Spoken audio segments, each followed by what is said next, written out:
немножко как бы не острый, может быть, и не политический вопрос, но так или иначе споры вокруг этого идут.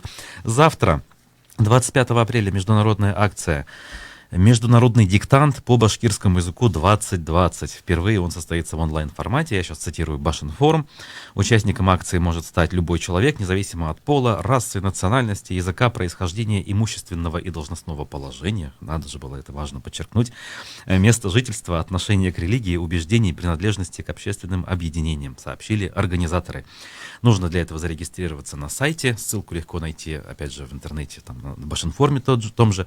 В 11 утра, значит, на телеканале БСТ в социальных сетях это все начнется. С 11 до половины 12 для участников с начальным уровнем владения башкирским языком. С 11:30 до 12 для участников свободно владеющим башкирским языком. А с 12 до 12:30 для участников, пишущих на северо-западном диалекте башкирского языка. Почему-то именно пишущих, а не говорящих. Интересно. Северо-западный диалект башкирского языка, он же татарский, да, по мнению многих, соответственно, по этому поводу и споры и имеются. Ну, здесь, значит, эксперты какие-то приводят свои комментарии, почему это интересно и важно. Вот на мой субъективный взгляд, кстати говоря, это интересно. Вот даже время вроде завтра есть, и попробую я принять участие, тем более для меня это будет первый опыт.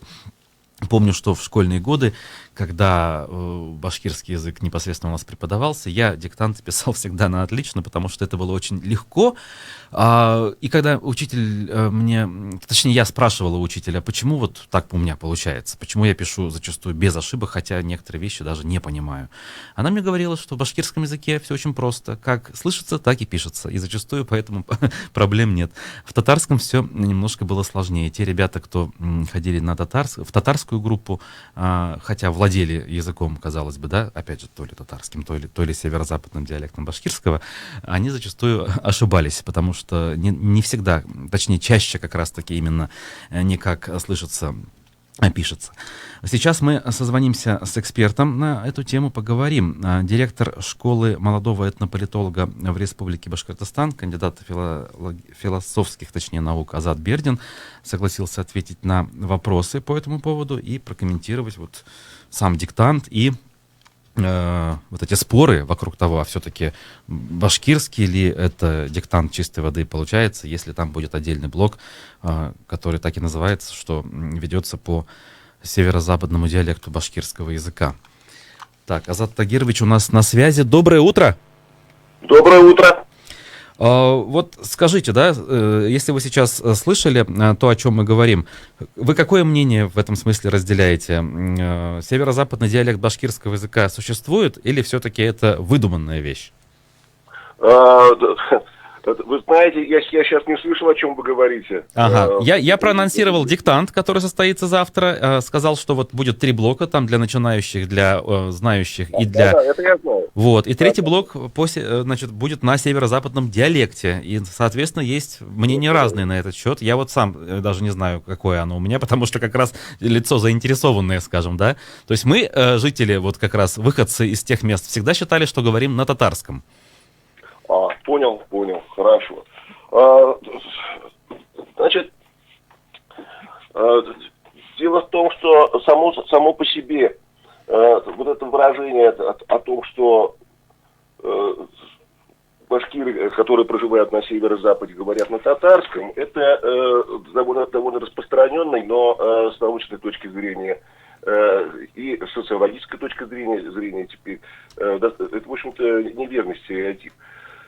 Дело в том, что в науке существование северо-западного диалекта башкирского языка это вещь достаточно общепризнанная, точнее общеизвестная. Да, она имеет и ряд дискуссионных моментов, но они дискуссионные среди языковедов уже, понимаете. Ага.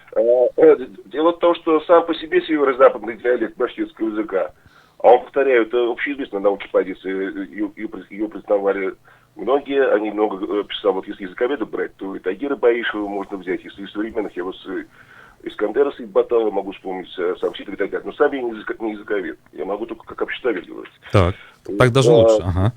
Да, почему их позиция, естественно, не единственная Почему? Потому что общеизвестно, что северо-западный диалект башкирского языка, то есть, проще говоря, язык, на котором говорят башкиры северо-запада Башкортостана и востока Татарстана, и еще некоторых регионов, да, вот, он, естественно, очень похож на средний диалект татарского языка, на основе которого и создавался литературный канон татарского языка. Да?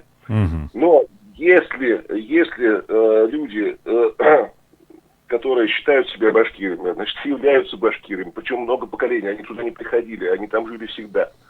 Вот, и всегда говорили на определенном диалекте определенного языка, если они являются башкирами и живут на этой территории и говорят на родном для себя языке, это башкирский язык сам по себе. Ну да, нет, если человек сам себя идентифицирует, наверное, то, на чем он говорит, конечно. Ну, конечно. А вот как раз вопрос идентификации. А есть ли достоверные сведения, кем себя идентифицируют жители тех самых мест? Дело в том, что, во-первых, жители этих самых мест, как вы выразились, они живут через полосно, достаточно перемешано, это было всегда известно. Там действительно сложно иногда отличить башкира татар, это действительно так. Этого никто никогда не оспаривал. Так же, как на самом деле в науке, вот я подчеркиваю, в науке, а не в общественной среде, не в среде, там, например, татарских националистов, башкирских националистов, никогда не оспаривалось существование северо-западных башкир, еще татароязычных башкирами называют из-за того, что их собственный говор отличается от литературного канона башкирского языка, который создавался, литературный канон. Вот именно что без учета этого говора, на самом деле эта история старая, они вообще отдельно говорят. Ну, это я понимаю, отдельная история. То есть канон языка создавался на основе юго-восточных диалектов, так ведь? Да, потому что, как говорится, кто первый встал, тому и тапки во время гражданской войны и основания автономии. Вот, так получилось, что естественно, главную политическую роль играли те районы, где башкиры живут компактно и из которых можно было в основном мобилизовать башкирское войско. Они были опорой. Вот. А самое главное, тогда, в конце 19-го и в начале 20 веков, господствовало представление о том, что каждому народу, когда он становится на стадию нации, да, нужен один отдельный язык, одна отдельная территория, как можно больше отличающаяся от всех остальных. И вот потом, именно поэтому под такой шаблон все это погоняли. И во время советского периода тоже, или даже не тоже, а естественно, потому что это был период бурного нациостроительства для всех народов, населяющих Советский Союз, никого не исключая. Я же говорю, это вообще отдельный сам по себе вопрос. Но про него вообще можно, конечно, подробно поговорить. Я, в общем-то, не против. И на следующий Ну, это надо отдельно, да? Я пока вот какой хотел бы технический, скажем, вопрос касательно диктанта.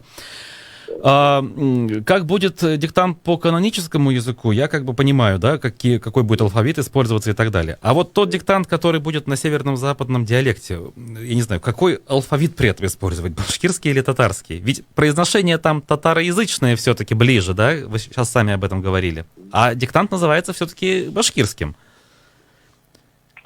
Знаете, по поводу произношения я вам не скажу. Точнее, по поводу самого текста диктанта. Потому что сам я этим диктантом не занимаюсь. Я могу смотреть только с точки зрения обществоведения. Я же не языковед вообще.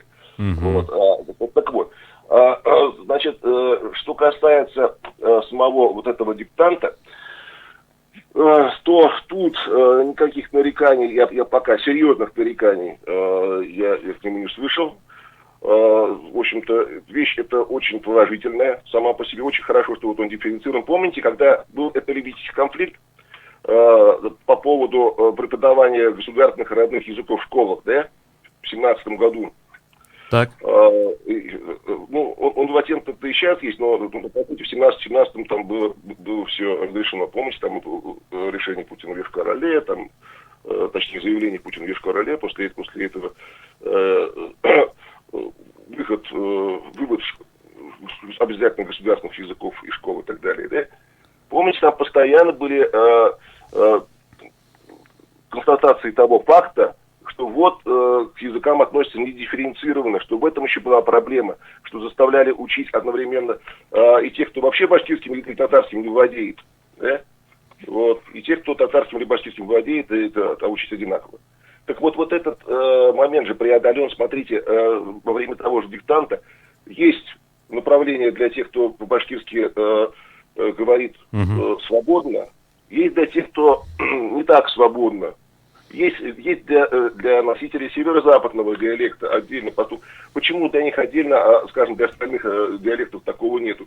Все очень просто, потому что именно вот эта проблема, проблема северо-западного диалекта башкирского языка, она, в отличие от остальных диалектов башкирского языка, она является еще и этнополитологической проблемой.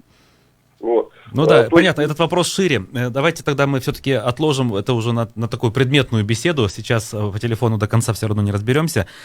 И я благодарю вас. Напомню, что на прямой связи со студией был директор школы молодого этнополитолога в Башкортостане Азат Бердин. И, в общем, мы обсудили диктант башкирский, международный, который завтра в онлайн-формате планируется для всех желающих. Ну что ж, я, наверное, все-таки попробую в нем принять участие, причем желательно во всех 3 блоках, и посмотрю, и какие-то выводы для себя сделаю, и, опять же, более предметно можно будет поговорить об этом в последующем. А сейчас мы поменяем тему.